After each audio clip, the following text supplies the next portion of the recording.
वंदे भारत की शान।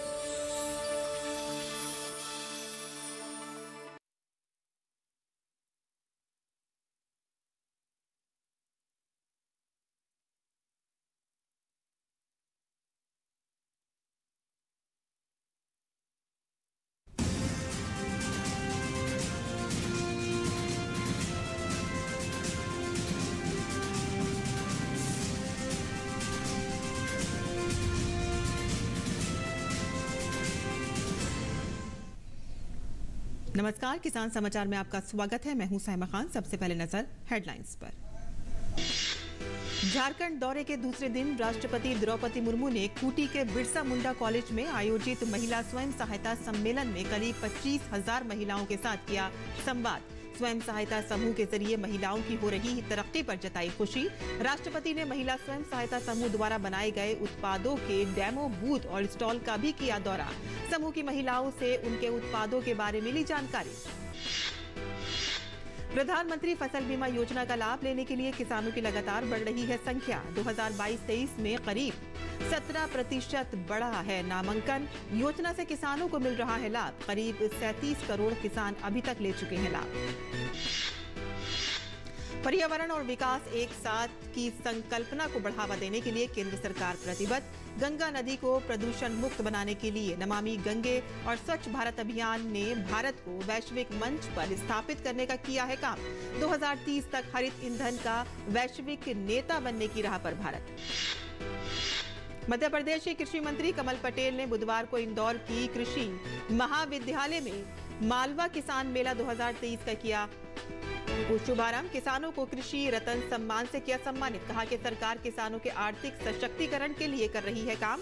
हमारा देश गांव और किसानों का देश।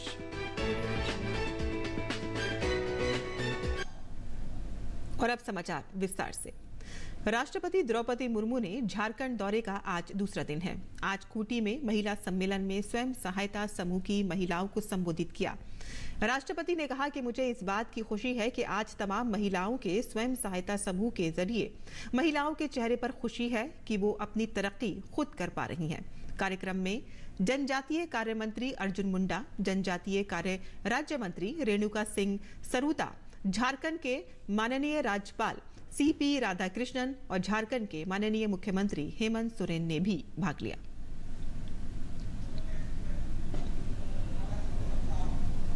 महिलाओं को बहुत सारे चीजें सरकार द्वारा, टेक्नोलॉजी द्वारा, ट्रेनिंग द्वारा उनको सिखाया जाता है और कुछ रुपया महिलाओं के पास केवल धान के अलावा या फॉरेस्ट प्रोडक्ट के अलावा और कुछ भी नहीं था। लेकिन आज महिलाएं केवल धान खेती के ऊपर निर्भर नहीं करते। आज सरकार जो महिला समूह बनाए हैं, ये आदिवासी बहुल राज्य है। 26% आदिवासी इस राज्य में है, उसका 50% आप बोले तो मुझे लगता है 1 करोड़ से ज्यादा आदिवासी रहते हैं इस झारखंड में, लेकिन आधा है महिलाएं। ये महिला सशक्त है। राष्ट्रपति ने भगवान बिरसा मुंडा को याद करते हुए कहा कि देश के निर्माण के साथ साथ उनका योगदान आदिवासियों के विकास और उत्थान के लिए सदैव याद किया जाएगा। सभी देशवासियों की ओर से मैं भगवान बिरसा की जन्मस्थली तथा क्रांतिकारियों की बलिदान स्थली खूंटी की प्रति मैं नमन करती हूँ। ये पवित्र माटी धरती के मिट्टी को मैं अपने सर में लगाना चाहती हूँ। मुझे हमेशा ये सोचकर आश्चर्य होता है कि कुल 25 वर्ष से भी कम अवधि के अपने जीवन काल में भगवान बिरसा मुंडा ने क्या नहीं किया। विश्व के सबसे बड़े साम्राज्यों की चुनौती को देते हुए भगवान बिरसा ने गर्जना की थी, अबुआ राज एटे जाना, महारानी राज टूटे जाना। अर्थात हमारा राज शुरू हुआ और महारानी विक्टोरिया की राज अंत हुआ। प्रधानमंत्री फसल बीमा योजना से देश के किसानों को बड़ा लाभ तो मिल ही रहा है, साथ ही साथ इस योजना में शामिल होने वाले किसानों की संख्या भी लगातार बढ़ रही है। इस योजना को कुछ समय पहले ही स्वैच्छिक कर दिया गया था। 2021-22 की तुलना में इस वर्ष 2022-23 में करीब 17% इस योजना में नामांकन बढ़ा है।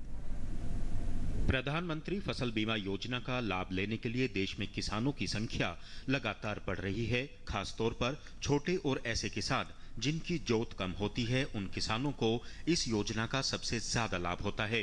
पिछले वित्तीय वर्ष 2021-22 की बात करें तो उसके मुकाबले इस वित्तीय वर्ष 2022-23 में कृषि मंत्रालय के आंकड़ों के हिसाब से 17% तक किसानों के नामांकन की संख्या बढ़ी है। इस योजना से करीब 37 करोड़ किसान अभी तक इसका लाभ ले चुके हैं, जिसमें 3 करोड़ किसान और जुड़ गए हैं। पिछले वर्ष 8.31 करोड़ किसानों ने इसका लाभ लिया था। योजना के तहत उन किसानों की फसलों के नष्ट होने पर क्षतिपूर्ति दी जाती है, जिनकी फसल प्राकृतिक आपदा के कारण चौपट हो जाती है। बीमा की राशि किसानों के खाते में सीधी भेजी जाती है। मोदी सरकार ने इस योजना को पहले के मुकाबले और ज्यादा सरल कर दिया है। केंद्र सरकार का मकसद है आंधी, तूफान और बारिश जैसी प्राकृतिक आपदाओं से बर्बाद होने वाली फसलों का मुआवजा किसानों को मिले, ताकि आर्थिक रूप से देश के किसानों को मजबूत बनाया जा सके। अनुज यादव, डीडी न्यूज, दिल्ली। बदलते वैश्विक परिदृश्य में कई चुनौतियों और संघर्षों के बीच प्रधानमंत्री नरेंद्र मोदी पर्यावरण और विकास एक साथ की संकल्पना को बढ़ावा देने के लिए प्रतिबद्ध हैं। देश की जीवनी कही जाने वाली गंगा नदी को प्रदूषण मुक्त बनाने के लिए नमामि गंगे और स्वच्छ भारत अभियान जैसी पहलों ने भारत को वैश्विक मंच पर ग्लोबल साउथ के एक सशक्त प्रतिनिधि के तौर पर स्थापित करने का काम किया है। पर्यावरण के क्षेत्र में नेतृत्व करते हुए आज भारत साउथ ग्लोबल की एक सशक्त और प्रखर आवाज के रूप में उभरा है। इस पूरी उपलब्धि में प्रधानमंत्री नरेंद्र मोदी के दूरदर्शी नेतृत्व ने बेहद अहम भूमिका निभाई है। प्रधानमंत्री के विजन के तहत आज देश में पर्यावरणीय चुनौतियों के समाधान के लिए कई महत्वपूर्ण पहलों की शुरुआत हुई है और भारत कार्बन उत्सर्जन को 45% तक करने के लक्ष्य के साथ जलवायु परिवर्तन चुनौतियों से निपटने के लिए प्रतिबद्ध है। COP21 में अपनी इसी प्रतिबद्धता को दर्शाते हुए तय समय से पहले अपनी बिजली क्षमता के 40% को गैर जीवाश्म ईंधन से हासिल करके भारत ने उल्लेखनीय प्रगति हासिल की है। आर्थिक क्षमता को पहचानते हुए भारत साल 2030 तक $80 बिलियन के अनुमानित बाजार मूल्य के साथ रिन्यूएबल बैटरी और हरित हाइड्रोजन में एक वैश्विक नेता बनने की ओर अग्रसर है। वहीं हरित विकास को बढ़ावा देने की दिशा में अमेरिका की जानी मानी कंपनी उबर ने भी नई पहल करते हुए भारत में अपनी सेवाओं के विद्युतीकरण के उद्देश्य के साथ कई नई साझेदारियों की घोषणा की है, जिसके तहत उबर ग्रीन सर्विस को दिल्ली, मुंबई और बेंगलुरु जैसे बड़े शहरों में लॉन्च किया जाएगा। इसके अलावा उबर ने भारत में उबर के मुख्य 7 शहरों में 25,000 इलेक्ट्रिक वाहनों को सड़कों पर उतारने के लिए फ्लीट पार्टनर्स के साथ साझेदारी भी की है। सस्टेनेबल ट्रांसपोर्टेशन के इन प्रयासों में भारत के एथेनॉल ब्लेंडिंग कार्यक्रम ने भी अहम भूमिका निभाई है। साल 2013 से अब तक देश में एथेनॉल उत्पादन क्षमता में 6 गुना वृद्धि देखी गई है, जिसके परिणाम स्वरूप कार्बन उत्सर्जन में खासी कमी आई है और विदेशी मुद्रा की बचत हुई है। इसके साथ ही भारत ई मोबिलिटी क्रांति, इलेक्ट्रिक वाहनों को अपनाने और एक मजबूत चार्जिंग इंफ्रास्ट्रक्चर विकसित करने में भी महत्वपूर्ण भूमिका निभा रहा है। इसी दिशा में आगे बढ़ते हुए आज देश नवीकरणीय ऊर्जा स्रोतों को प्राथमिकता देते हुए संरक्षण प्रयासों के जरिए एक हरित और स्वस्थ भविष्य बनाने की दिशा में लगातार प्रयासरत है। तपस भट्टाचार्य के साथ ब्यूरो रिपोर्ट, डीडी न्यूज। किसान कल्याण एवं कृषि विकास मंत्री कमल पटेल ने बुधवार शाम को इंदौर की कृषि महाविद्यालय में मालवा किसान मेला 2023 का शुभारंभ कर संबोधित किया। उन्होंने मेले में किसानों को कृषि रत्न सम्मान से सम्मानित किया और किसान मेले का अवलोकन भी किया। कृषि मंत्री पटेल ने कहा कि किसान मेले में उन्नत खेती करने के तरीके बताए जाएंगे, जहां बताया जाएगा कि आधुनिक खेती कैसे करें, गुणवत्ता युक्त उत्पादन कैसे हो, किसानों को अपनी उपज का अधिक से अधिक मूल्य कैसे प्राप्त हो। इन सभी का मेले में बेहतर परीक्षण मिलेगा। किसान भाइयों से आह्वान है कि वो मेले का अधिक से अधिक लाभ लें, जिससे उत्पादन वृद्धि में मदद मिल सके। मंत्री पटेल ने कहा कि किसान परिवार के बच्चे अब उच्च शिक्षित हो रहे हैं। हम सभी उन्हें खेती के साथ साथ कृषिगत व्यापार और उद्योग के लिए भी प्रोत्साहित करें। सरकार किसानों के आर्थिक सशक्तिकरण के लिए सतत प्रयासरत है। कृषि मंत्री ने कहा कि हमारा देश गांव और किसानों का देश है। पूर्व प्रधानमंत्री अटल बिहारी वाजपेयी ने ग्रामीण अर्थव्यवस्था को सुदृढ़ बनाने के लिए तत्कालीन समय में ग्रामीण अर्थव्यवस्था के लिए 68% राशि का प्रावधान बजट में किया था। उन्होंने कहा कि गांव को विकास के लिए समुचित राशि उपलब्ध कराना जरूरी है।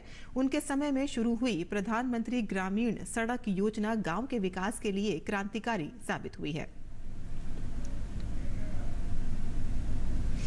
गुजरात वडोदरा के शशांक चौबे ने पढ़ाई तो की है इलेक्ट्रॉनिक कम्युनिकेशन इंजीनियरिंग की, लेकिन अब वो फुल टाइम खेती कर रहे हैं। खेती भी मकान की छत पर। शशांक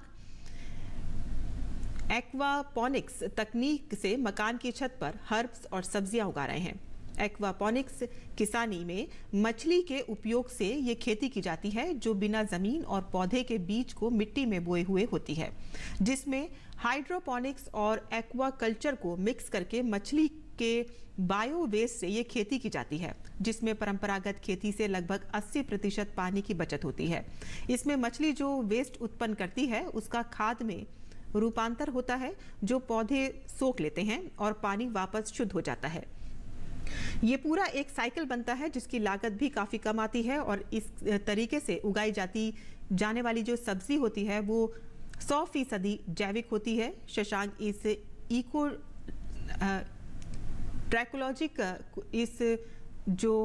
ट्रैकोलॉजी को ज़्यादा से ज़्यादा लोगों में फैलाना चाहते हैं, ताकि अर्बन में बसे लोग अपनी खुद के लिए शुद्ध खाना अपने घर की छत पर ही तैयार कर सकें। हाइड्रोपोनिक्स ऐसा लैटिन जैसा नाम है, उसमें हाइड्रो को अपने पानी बोल रहे हैं और पोनिक्स को हम लोग काम करने का बोल रहे हैं कि पानी के साथ काम करने का तरीका। तो पानी को अगर हम काम कर रहे हैं पेड़ों के साथ, तो पानी के अंदर क्या क्या होना चाहिए जिससे पानी का उपयोगिता हम लोग अच्छे से बना सकें। तो हम लोग पानी के साथ उसकी शक्ति बढ़ा देते हैं कि अपना खाद हम अलग से मिला देते हैं। तो साफ़ पानी है, तो जैसे कुदरत का जो बारिश का पानी है उसमें कुछ भी खाद नहीं है एकदम, तो हम उसमें खाद मिला के हमारे पेड़ को दे सकते हैं और वो खाद अपना पेड़ आराम से अपना प्रोपोगेशन, अपना ग्रोथ अच्छे से वो बढ़ा सकता है। तो जब मैंने बिज़नेस पॉइंट बनाया इसको लोगों को सिखाने के लिए या फिर साफ़ सुथरी सब्जी उगाने के लिए, तो मैंने मछलियों का इस्तेमाल करना शुरू किया, जो कि मैं बंद कमरे के अंदर करता था जहाँ पर सूरज की रोशनी भी नहीं थी।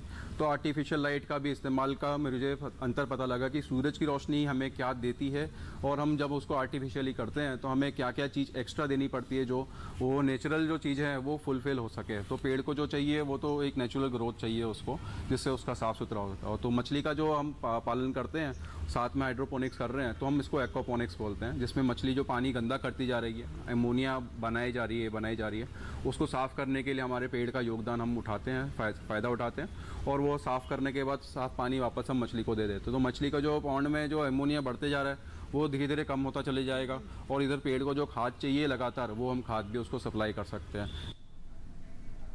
भारत की अध्यक्षता में G20 व्यापार और निवेश कार्य समूह की दूसरी बैठक बेंगलुरु में चल रही है। बुधवार को केंद्रीय वाणिज्य और उद्योग राज्य मंत्री अनुप्रिया पटेल तथा सोम प्रकाश ने बैठक का उद्घाटन किया। अनुप्रिया पटेल ने बैठक में अपने संबोधन में कहा कि G20 महत्वपूर्ण बहुस्तरीय मंच है, जो उन चुनौतियों को परिलक्षित करता है जिन पर विश्व को तत्काल ध्यान देने की जरूरत है। उन्होंने जोर देकर कहा कि विश्व व्यापार में निष्पक्षता और पारदर्शिता सुनिश्चित करने के लिए विश्व व्यापार संगठन WTO में सुधार आवश्यक है।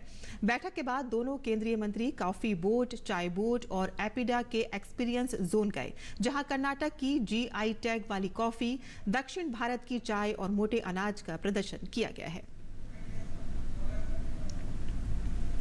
And these HMPs hold great significance, as we know the prior endeavors to expedite the shift towards a paperless system have failed to gain substantial momentum.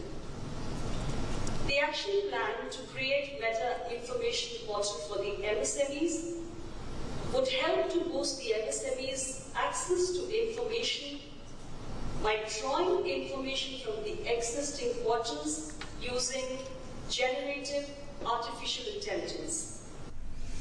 इस अवसर पर केंद्रीय वाणिज्य और उद्योग राज्य मंत्री सोम प्रकाश ने कहा कि हाल के वर्षों में भारत ने प्रशासनिक बाधाएं हटाने और पारदर्शिता बढ़ाने की दिशा में महत्वपूर्ण प्रगति की है। उन्होंने कहा कि भारत में विनिर्माण, बुनियादी ढांचा और प्रौद्योगिकी समेत विभिन्न क्षेत्रों में शानदार संभावनाएं उभरी हैं।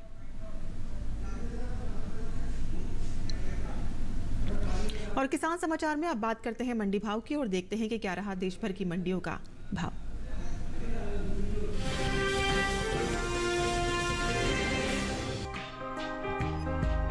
कृषि उपज मंडियों में इन दिनों सरसों की आवक सामान्य बनी हुई है। भाव की बात करें तो बुधवार को लखीमपुर मंडी में सरसों के सौदे मजबूती के साथ हुए। वहीं कोटा और जयपुर मंडी में भाव नरम रहे, जबकि फतेहाबाद मंडी में इस दौरान सरसों के भाव में कोई बदलाव देखने को नहीं मिला। एडवाक नेट के मुताबिक राजस्थान की कोटा मंडी में 23 मई को सरसों का भाव रहा 4,850 रुपए। 24 मई को इसके भाव में 100 रुपए की नरमी आई और भाव हो गया 4,750 रुपए। इसी तरह राज्य की ही जयपुर मंडी में सरसों के भाव में गिरावट दर्ज की गई। यहाँ 23 मई को सरसों का भाव रहा 4,660 रुपए, जो कि 24 मई को 141 रुपए टूट कर 4,515 रुपए पर आ गया। उत्तर प्रदेश की बात करें तो यहाँ की लखीमपुर मंडी में सरसों के सौदे मजबूती के साथ हुए। यहाँ 23 मई को इसका भाव रहा 5,500 रुपए, जो कि 24 मई को 20 रुपए की तेजी के बाद 5,520 रुपए हो गया। वहीं राज्य की ही फतेहाबाद मंडी में 23 मई को सरसों का भाव रहा 5,450 रुपए, जो कि मई को भी बिना किसी फेरबदल के 5,450 रुपए पर टिका रहा। वहीं गुजरात की अमरेली मंडी में 24 मई को सरसों का कारोबार 5,150 रुपए प्रति क्विंटल पर हुआ। ये साल तिलहनी फसलों की पैदावार के लिए अच्छा साबित हुआ है। मौसम की अनुकूलता का असर तिलहन की पैदावार पर देखने को मिला है। इस साल कुल तिलहन की उपज का रिकॉर्ड टूटने जा रहा है। कृषि मंत्रालय की ओर से जारी दूसरे अग्रिम अनुमान के मुताबिक देश में घरेलू स्तर पर कुल तिलहन की पैदावार रिकॉर्ड स्तर पर पहुंच गई है। साल 2022-23 के दौरान कुल तिलहन की पैदावार 400,01,000 टन होने का अनुमान है, जो पिछले वर्ष के तिलहन उत्पादन की तुलना में 20,38,000 टन अधिक है। जबकि बीते साल इस दौरान कुल तिलहन की उपज 379,63,000 टन रही थी। वहीं बात सरसों की करें तो इस साल देश में रिकॉर्ड सरसों की पैदावार अनुमानित है। कृषि मंत्रालय के मुताबिक साल 2022-23 के दौरान 128,18,000 टन सरसों पैदा होने का अनुमान है। पिछले सीजन की पैदावार 119,63,000 टन से 8,55,000 टन अधिक है।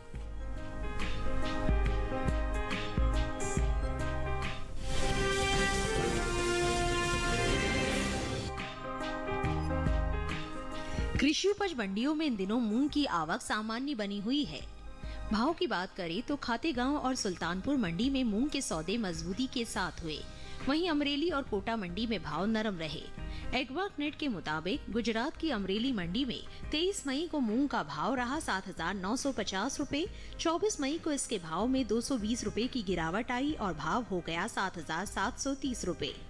जबकि मध्य प्रदेश की खातेगांव मंडी में मूंग का कारोबार भारी बढ़त के साथ हुआ। यहाँ 23 मई को मूंग का भाव रहा 5,560 रुपए, जो कि 24 मई को 1,440 रुपए की भारी मजबूती के बाद 7,000 रुपए पर पहुंच गया। राजस्थान की कोटा मंडी में 23 मई को मूंग भाव रहा 6,850 रुपए, जो कि 24 मई को 350 रुपए टूटकर 6,500 रुपए हो गया। उत्तर प्रदेश की सुल्तानपुर मंडी में 23 मई को मूंग का भाव रहा 8,425 रुपए, जो कि 24 मई को 5 रुपए बढ़कर 8,430 रुपए हो गया। घरेलू स्तर पर इस साल कुल मूंग की रिकॉर्ड पैदावार होने का अनुमान जताया गया है। कृषि मंत्रालय के दूसरे अग्रिम अनुमान के मुताबिक देश में साल 2022-23 के दौरान मूंग की पैदावार 35,45,000 टन होने की उम्मीद है, जो बीते साल की समान अवधि के दौरान 31,66,000 टन रही थी। बता दें कि भारत से होने वाले दालों के निर्यात में इस साल खासी बढ़ोतरी देखने को मिली है। एपिडा के मुताबिक साल 2022-23 में अप्रैल से फरवरी महीने के दौरान कुल दलहन का निर्यात 6 लाख टन के पार पहुंच गया है, जबकि साल 2021-22 के दौरान दलहन का कुल निर्यात 3,42,550 टन का हुआ था। यानी इस साल कुल दलहन की निर्यात में 3,01,572 टन की बढ़ोतरी दर्ज की गई है।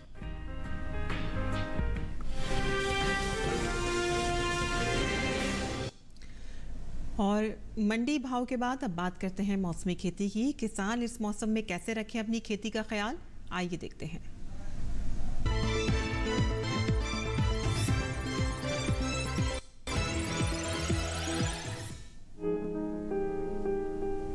उत्तर प्रदेश में इस समय खरीफ धान की नर्सरी लगाने के लिए खेत तैयार करें।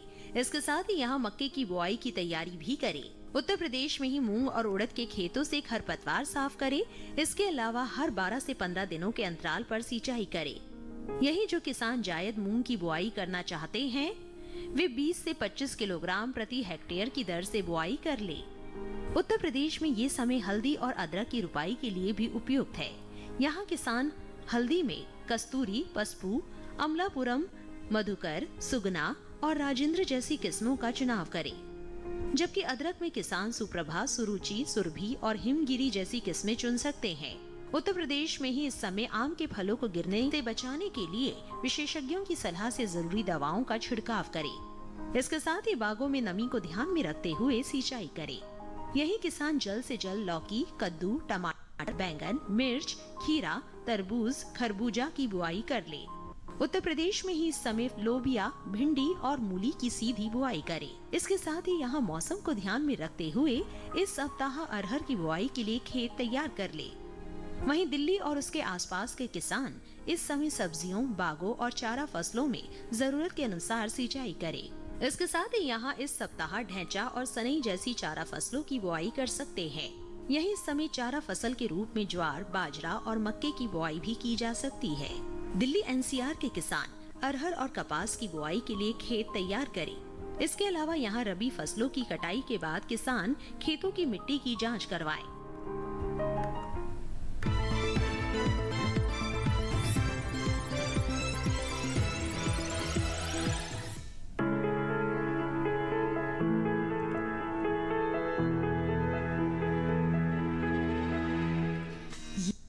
बैंगन की बुआई के लिए अनुकूल है। बैंगन की बुआई करने से पहले खेतों को अच्छी तरह तैयार कर ले। खेतों की जुताई कर जमीन को समतल कर ले।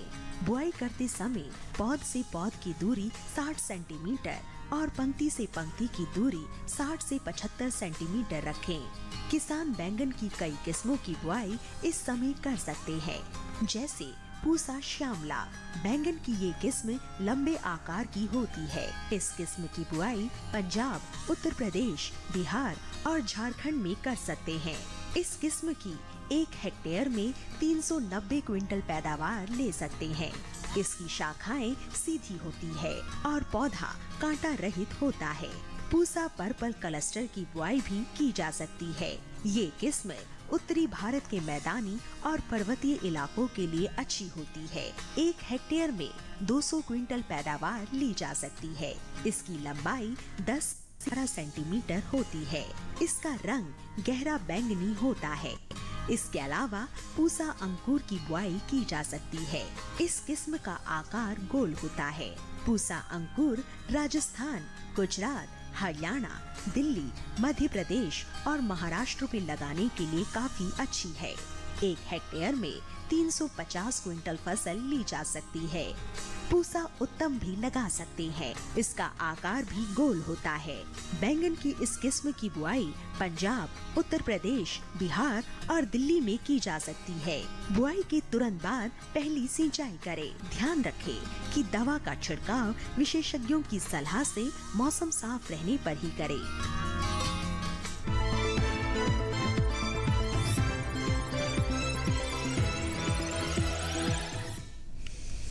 और खेती किसानी से जुड़ी खबरों के बाद आइए अब नजर डालते हैं कुछ और खबरों पर। खास खबर में प्रधानमंत्री नरेंद्र मोदी ने आज देहरादून से दिल्ली के लिए पहली वंदे भारत एक्सप्रेस को वीडियो कॉन्फ्रेंसिंग के माध्यम से हरी झंडी दिखाकर रवाना किया। उत्तराखंड में ये पहली वंदे भारत एक्सप्रेस ट्रेन है। प्रधानमंत्री नरेंद्र मोदी 3 देशों जापान, पपुआ न्यू गिनी और ऑस्ट्रेलिया की अपनी सफल यात्रा के बाद आज स्वदेश लौट आए हैं। 6 दिवसीय सफल यात्रा के बाद वतन वापसी पर प्रधानमंत्री नरेंद्र मोदी का दिल्ली के पालम हवाई अड्डे पर भव्य स्वागत किया गया। राष्ट्रपति द्रौपदी मुर्मू ने आज झारखंड के खूंटी में महिला सम्मेलन में स्वयं सहायता समूह की महिलाओं को संबोधित किया। राष्ट्रपति ने कहा कि मुझे इस बात की खुशी है कि आज स्वयं सहायता समूहों के जरिए महिलाओं के चेहरे पर खुशी है और वो अपनी तरक्की खुद कर पा रही हैं। उत्तराखंड के मुख्यमंत्री पुष्कर सिंह धामी ने प्रधानमंत्री नरेंद्र मोदी का आभार जताते हुए कहा कि वंदे भारत के शुरू होने से राज्य में पर्यटकों की संख्या में इजाफा होगा। नए संसद भवन के उद्घाटन समारोह के बहिष्कार के विपक्ष के फैसले पर उत्तराखंड के मुख्यमंत्री पुष्कर सिंह धामी ने पलटवार किया है। उन्होंने कहा कि जब भी देश में कोई भी शुभ काम होता है जिससे देश का मान सम्मान बढ़ता है, तब कांग्रेस हर कार्य में विघ्न डालती है। फिल्म द केरल स्टोरी के कलाकारों ने आज मुंबई में केंद्रीय मंत्री नितिन गडकरी से मुलाकात की। फिल्म के निर्माता विपुल शाह, आशिन शाह और अभिनेत्री अदा शर्मा, योगिता बिहानी और सोनिया बलानी भी मौजूद रहे। जम्मू कश्मीर में पुंछ के बस्तर में नदी के प्रवाह में 2 महिलाओं के बहने की घटना सामने आई है। दोनों में से एक का रेस्क्यू किया गया है और दूसरी की तलाश जारी है। जम्मू कश्मीर के पुलवामा जिले के अवंतीपोरा में एक तेज रफ्तार ट्रक ने नियंत्रण खोकर सीआरपीएफ की गाड़ी को टक्कर मार दी, जिसमें सीआरपीएफ के 2 जवान घायल हो गए हैं। घायल जवानों को अस्पताल में दाखिल कराया गया है। दिल्ली के न्यू फ्रेंड्स कॉलोनी इलाके में मसीहगढ़ चौक के पास महारानी बाग की ओर जा रही डीटीसी की क्लस्टर बस के नियंत्रण खोने से 5 वाहनों से उसकी टक्कर हो गई और हादसे में एक व्यक्ति की मृत्यु हो गई है और 5 लोग घायल हो गए हैं। घायलों को अस्पताल ले जाया गया है, जिसमें से 2 की हालत गंभीर बताई जा रही है। राजस्थान के मुख्यमंत्री अशोक गहलोत के खिलाफ केंद्रीय मंत्री गजेंद्र सिंह शेखावत द्वारा दायर मानहानि का मामले में दिल्ली पुलिस ने अपनी रिपोर्ट आज राउस एवेन्यू कोर्ट में पेश की है। कोर्ट रिपोर्ट पर अगली सुनवाई 1 जून को करेगा। और किसान समाचार में आज के लिए बस इतना ही। अनुमति दें। नमस्कार।